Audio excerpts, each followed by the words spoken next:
Hi, my name's John Mesnerich. I'm the principal here at Cameron High School. As you may notice, we're trying something new this year to try to get information out on different things going on here at the high school or throughout the district. Our intention with this is to provide some video production, probably monthly, so that we can give you updates on different things that are going on here at the school. As we do this, we will invite special guests sometimes, other students, maybe other administration, maybe even people from other schools, so that we can see how things are going and try to answer questions as best we can. Today we have a concerned yet anxious student for the start of school year, Brandon Groskopf, joining us. Good morning, Brandon. Thanks, Mr. Mesnerich, for having me. I think a lot of students are wondering, why are we starting so early this year? That is an excellent question. Couple of reasons, Brandon. First off, we want to get as many academic days as we can for students. And with our school calendar this year, if you may have noticed, our school year ends on June 1st. State law typically over the last 8-9 years has said the school year officially cannot start until September 1st, mostly so that students are available to work for Labor Day. By starting early, that gives us a few extra days so that we can take care of some of the clerical things and the beginning of the year things so that we can maximize our official school days to help with your learning. A second and probably equally important reason for starting school early is that there's a financial benefit to the district. By starting school early and counting it as summer school, the district's able to get extra revenue, which allows us to buy supplies and do the best we can to make sure you get the education you deserve. Now, when we talk about the first days of school, the general outline of what we're going to do for the high school is on that very first day, which is going to be Tuesday, August 29th, returning students like yourself, our 10th, 11th, and 12th graders, need to come to school sometime between 8 o'clock and noon.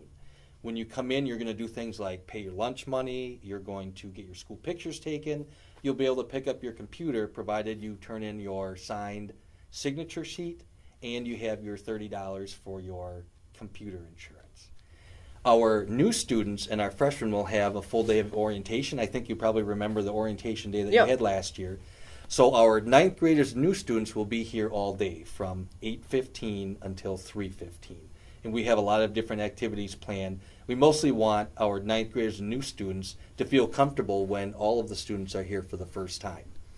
Then the next day on Wednesday the 30th, that will be a regular day of school for all students. So even though it's technically summer school, we strongly encourage you and everybody else to come those first days, because the more students that are here, the more revenue that can be generated by the district. But also, as teachers go through some of the beginning of the year things, that keeps you on track so that if you wait to show up on September 1st, you're going to be a few days behind on the general routines, different things that are going on in the classroom. All right. So, when is homecoming? Another good question, Brandon. I know a lot of kids are interested in when homecoming is. Some people have to get out and shop for dresses and that sort of thing. Homecoming this year is going to be the homecoming game is going to be Friday, September 29th. Should be fun. Yep, it should be a great time. I think we play Webster. Should be a very good game. The homecoming dance will be that Saturday, which would be the 30th of September, and the dance is from 7 o'clock until 10 o'clock. That whole homecoming week, we'll have different activities. I don't know if you remember, but we do different things. We'll have an activity day at the high school where we play powder puff football for the girls, and then we have volleyball, boys volleyball, and we pit classes against each other. There'll also be different contests throughout the week, and then at the end of the week, we will determine a class that has the most homecoming spirit based on their participation in the various activities and how well they do in those different activities. Now, Mr. Mesnerich, I have to ask you, are you going to bust out a move? Probably not. My busting out a move days are long behind me. It's a shame. It's a very nice question, though, Brandon. So what is the PBIS going to do this year? Well, first of all, Brandon, do you know what PBIS stands for? I forgot. And that's okay. PBIS stands, for those that don't know, Positive Behavior Intervention and Supports. The basic premise behind PBIS is we want to make sure that students here at Cameron High School clearly know what our expectations are for you with your behavior, But more importantly, instead of focusing all of our attention on students who are not doing the right thing, we want to try to give more recognition, more encouragement for those students who are doing those right things, because we have a lot of students here who follow the rules and do what they're supposed to do. Now, we'll put you on the spot again. We have 3 basic behavioral expectations here at school, Brandon. What are those 3? Be responsible, be respectful, and be safe. There you go. And for those of you that visit our school, you'll see the big banner up in the commons above kind of the trophy cases. You may also notice, or if you haven't, as you walk around our school, we have different PBIS or behavior expectation signs posted throughout the school saying, when you're in the hallway, these are some things that we expect you to do to show good behavior. Or if you're in the restrooms, in classrooms, some of that type of thing. Now, what we're going to do for PBIS this year, much like last year, we're going to have weekly drawings. So on Friday of every week, we take a look at students that have perfect attendance, meaning they have no tardies, they have no unexcused absences for the week, and students that don't have any discipline referrals for the week will be eligible for a drawing. Your name gets called at the end of the day, you come down, and we have some sort of recognition for you. I know we have coupons from BP for free Powerades or slices of pizza. We get other coupons from McDonald's, Hardee's, different places. Sometimes we get various items from the school store that you can get. In addition to those weekly drawings, we're also going to do a monthly theme, and at the end of the month, we'll take a look, and if students have met the expectations for the month, we have a larger prize. Oh, nice. Like I know what we'll start with in September, much like we did last year, our monthly theme will be appropriate dress for school. And so as the month goes along, if students come to school and they're not dressed appropriately, say they come to school with a shirt that's demeaning or promoting alcohol or tobacco, for instance, or if you have shorts that are too short, or you're wearing spaghetti straps, some of those things that are outlined in our handbook for dress, then that would make you ineligible for the large prize. But if you come dressed, ready for school every day, and we don't have to talk to you about your dress, you're eligible for our monthly drawing. And we partner with Northwoods Promotion, and we get you some Cameron apparel for dressing appropriately. So, Mr. Mesnerich, what else do I need to know for the start of the school year? Well, if I think of some of the questions that I hear or I've gotten over the summer, a few things come to mind. One, cell phones. Now, I don't know if you're planning to bring your cell phone to school or not, Brandon, but I know our cell phone policy here at school is that you can bring cell phones, but cell phones cannot be seen or should not be brought into the classroom.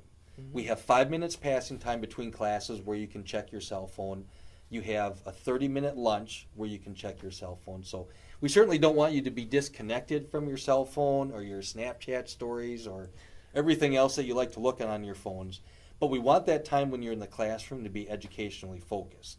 So as soon as you walk into the classroom, we expect your cell phones to be put away and out of sight. If a teacher sees a cell phone in the classroom or you're asked for your cell phone, you're going to have to turn it in. Mm-hmm. And the first time your cell phone's turned in, you won't get your cell phone back until the end of the following school day. So if you have your cell phone out in class on Friday and it gets taken away by your teacher and brought down to the office, you wouldn't be able to pick up your cell phone until at the end of the school day on Monday. So you would lose it over the weekend. So I can't stress it enough. We certainly want you to stay connected, but if your cell phone is out, it will be taken, and you won't be able to get it back till after school the next day. Now, if this happens multiple times, the time we keep it is longer. And one thing that parents can do to help out is if you have a message to give to your child, certainly by all means call the office. We'll get messages. We'll call your child down in between classes. It's pretty amazing how often we have cell phone issues with kids because they're getting a text from mom or dad about something that could be told at lunch or some of those other times. So we just ask you to be responsible with your cell phones. Another thing that I hear a lot is, what kind of school supplies do I need for school? Coming now as a sophomore, this is your second year here, if you had to ask students who are not sure what to bring for school, what do you think are good things to have for school supplies? I would get a planner because it's nice to keep track of what classes you have and when it is, and like if you like to mark things off if you have it done, like if you got your homework done, You don't have to worry about it.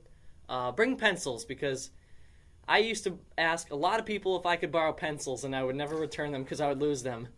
So bring a lot of pencils and notebooks and folders to put your homework assignments in so you don't get a messy locker. As we're talking about school supplies, we kind of want to know, okay, you mentioned folders and notebooks, which is really good. And generally speaking, at the high school, we don't have a class list like you're used to in middle school or elementary school. But you want to have a folder and a notebook for each class. Now, in our trimester schedule, how many classes would you have in the first trimester? 5. 5. So you'd want 5 notebooks, 5 folders, and then pens if you like pens, or a plethora of pencils if you have a hard time keeping track of your pencils. So school supplies, definitely something that you want to take care of and have when you're ready for the first day of school.